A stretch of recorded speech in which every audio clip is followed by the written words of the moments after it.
Olá, investidores! Hoje a gente vai ver o resultado de duas empresas listadas na Bolsa de Valores.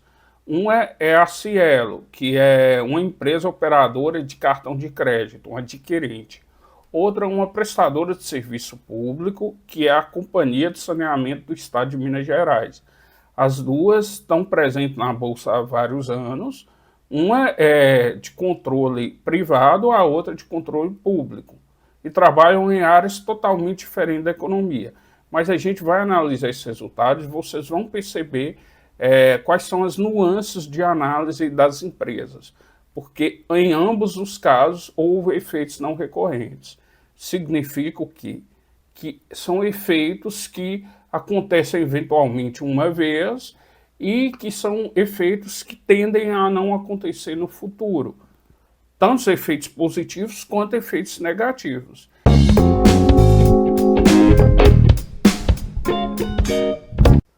A Copasa aqui, ela teve um aumento aqui das receitas, que é o que entra na companhia para que ela invista na sua atividade fim. Pelo lado da receita, tem aqui a receita de água, e tem a receita de esgoto e outras receitas de resíduo sólido. Que a receita total da empresa houve um aumento de 17,6%, passando de 1,4 bilhões de reais para 1,7 bilhões de reais.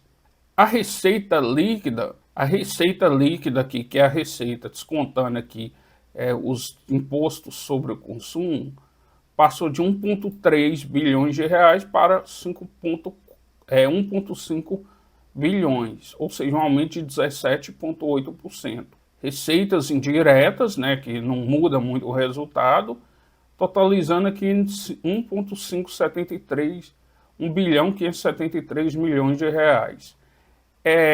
Os custos e despesas, houve aqui um aumento de 27% do trimestre atual em relação ao trimestre anterior, passando de 666 milhões de reais para 846. Já de cara a gente vê aqui que houve um aumento muito considerável com gasto pessoal, mas também houve aqui um efeito não recorrente, que é 115 milhões de reais, que é do programa de desligamento voluntário incentivado, que é um plano de demissão voluntária, dizendo em outras palavras, com a forma da empresa reciclar o quadro de funcionários. Ou seja, os funcionários elegíveis, geralmente os mais velhos, recebem incentivos para que se aposentem antes. E isso dá condição da empresa contratar novos servidores, novos funcionários, entrando no nível mais baixo da companhia, ou seja, que tem um menor salário. Então, isso traz uma economia para a empresa também. Esses custos a administrar foi 846. E os custos não administráveis, um aumento de 4,2. São custos que a empresa não tem como controlar. Por exemplo, gasto com energia elétrica, materiais de tratamento, laboratório, combustíveis, os custos de capital, que geralmente é depreciação aqui que está descrevendo, e pagamento de uso de recursos hídricos, Total da despesa aqui houve um aumento de 21%. Sem o plano de demissão voluntária ou incentivada, aqui o aumento seria só de 10%.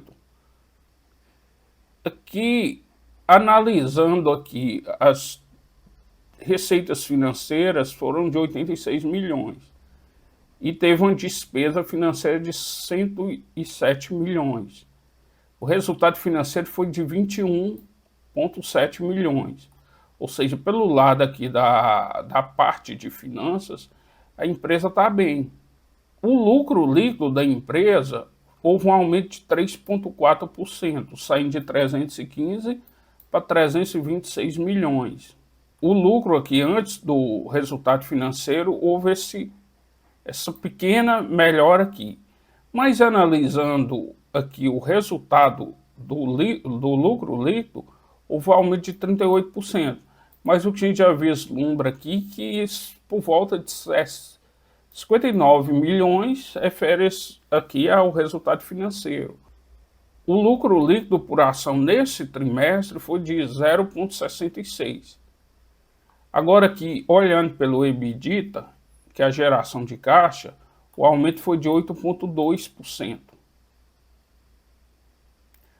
Se olhar que o EBITDA, desconsiderando o programa de demissão incentivado, o aumento foi de 31%.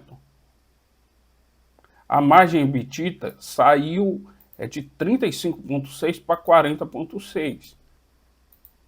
Então, o que a gente já percebe aí no resultado da Copasa é que houve muitos efeitos não recorrentes. E acontece que isso provocou uma queda muito grande nas ações. E é sempre importante o investidor analisar essas questões, porque o efeito não recorrente significa que são questões pontuais. Então não é para desesperar, mas não é também para alegrar muito. E o que a gente percebe é que apesar da empresa tá aumentado muito os custos, houve também um aumento considerável na geração de caixa. Isso é positivo se essa geração de caixa continuar crescendo no longo prazo. É como se a empresa investisse mais, mas aquele investimento trouxesse resultado para ela, para o resultado dela.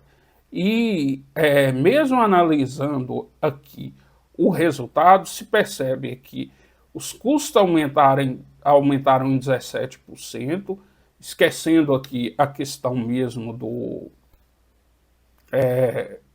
dos efeitos não recorrentes, mas você percebe que a geração de caixa foi um aumento de 30%, esquecendo-se também da questão dos não recorrentes. Então foi um resultado muito positivo. E isso que é importante, é isso que vai fazer diferença no longo prazo. Ou seja, um resultado que foi, por uma forma da empresa economizar no futuro, ela está gastando hoje, que é o plano de demissão voluntária. Ou seja, ela gasta muito, que ela tem que pagar esses bônus para que os servidores se sintam à vontade de pedir a demissão, mas ela vai economizar em pagamento de salário, em pagamento de seguro, em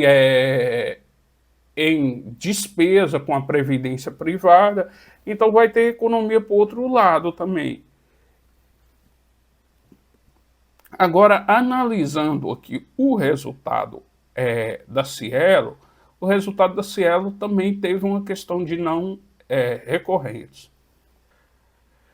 A Cielo Brasil aqui apresentou o resultado desse trimestre que foi iniciado em abril e vai até junho.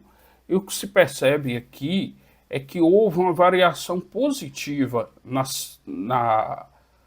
parte da Cielo, que é a parte que ela controla dos cartões de adquirência, e a administração também da Cateno, que é uma parceria dela com o Banco do Brasil. O que se percebe aqui que houve um aumento na receita líquida de 4,3% numa área de negócio principal, né? E na outra área houve um aumento de 3,6%. No consolidado, o aumento foi de 4%.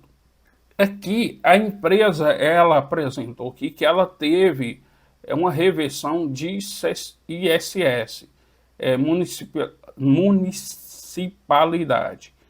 Isso aqui que ela está dizendo é que, de acordo com o julgamento do STF, ocorrido em junho deste ano, que manteve a cobrança do ISS no município sede da empresa prestadora e não nas cidades onde estão os tomadores de serviço.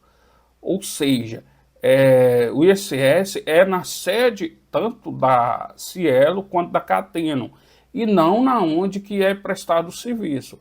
Por exemplo, a Cielo, ela aluga e vende as maquininhas. Então, vamos imaginar que a sede dela é em São Paulo, a sede legal dela é na cidade de São Paulo, ela tem que recolher todos o imposto sobre o serviço, é recolhido naquela havia uma discussão porque às vezes outras cidades falavam assim, mas a empresa que está usando o cartão de crédito é a empresa que, por exemplo, está sediada em Vitória, no Espírito Santo, ou em Belo Horizonte, ou no Rio Grande do Sul, na cidade, por exemplo, de Porto Alegre, e havia essa discussão. Após essa discussão, o STF chegou no entendimento de que realmente o serviço tem que ser cobrado, esse pagamento desse imposto tem que ser cobrado na cidade de São Paulo. Como a empresa tinha um medo de haver alíquotas diferentes, porque cada cidade define o valor do ISS, então ela fez aqui um provisionamento de 222 milhões de reais, do qual 149 é para Cielo, Brasil, e 70% da Cateno, que é a empresa que ela tem com o Banco do Brasil, né? Melhorou o resultado dela, porque o EBITDA dela aqui, houve uma melhora de 12,7%, saindo de 484 para 545 na Cielo. E houve uma melhora mais considerável ainda na Cateno. Analisando aqui no consolidado, o aumento foi de 14,3%, atingindo 1 bilhão de reais nesse trimestre. Isso é um aumento muito positivo em relação ao trimestre anterior. E a margem também melhorou muito. O lucro líquido aqui, consolidado, deu 708 milhões de reais, um aumento de 11,5%. O resultado recorrente, a gente já percebe aqui que já não é o mesmo valor. Melhorou muito também, foi 26% de aumento. Mas o resultado recorrente foi 486 milhões de reais. Ou seja, é sempre importante olhar o resultado da empresa, mas analisar aquele resultado recorrente. Ou seja, as empresas, elas trabalham de uma forma que às vezes, até por uma questão própria da empresa, que ela tem controle, ou por decisões de outros agentes, como decisão judicial ou decisão do governo federal, do governo municipal, do governo estadual, faz com que o resultado dela difira do que deveria ser. Isso pode provocar no resultado da empresa tanto um aumento do lucro líquido quanto uma queda. O que a gente observou em 2 casos que foram diferentes. Como o mercado vai analisar o resultado da Cielo quarta-feira, que vai ser o dia após ela apresentar esse resultado, ninguém sabe. Provavelmente a empresa vai ter as cotações subindo razoavelmente bem. Diferente foi o resultado da Copasa. E se você analisar nas duas situações, as duas empresas apresentaram um resultado bom. Porém, uma houve um efeito não recorrente que diminuiu o resultado, na outra houve um efeito não recorrente que melhorou demais o resultado. Então, essa informação que a gente deixa para vocês aí, analisar profundamente o resultado das empresas. Então, se você fosse investir ou se você investe, qual das duas você preferia? Deixe um comentário aí. Qualquer dúvida, também poste aí que a gente vai, à medida do possível, respondendo vocês. Então, muito obrigado e até o próximo vídeo.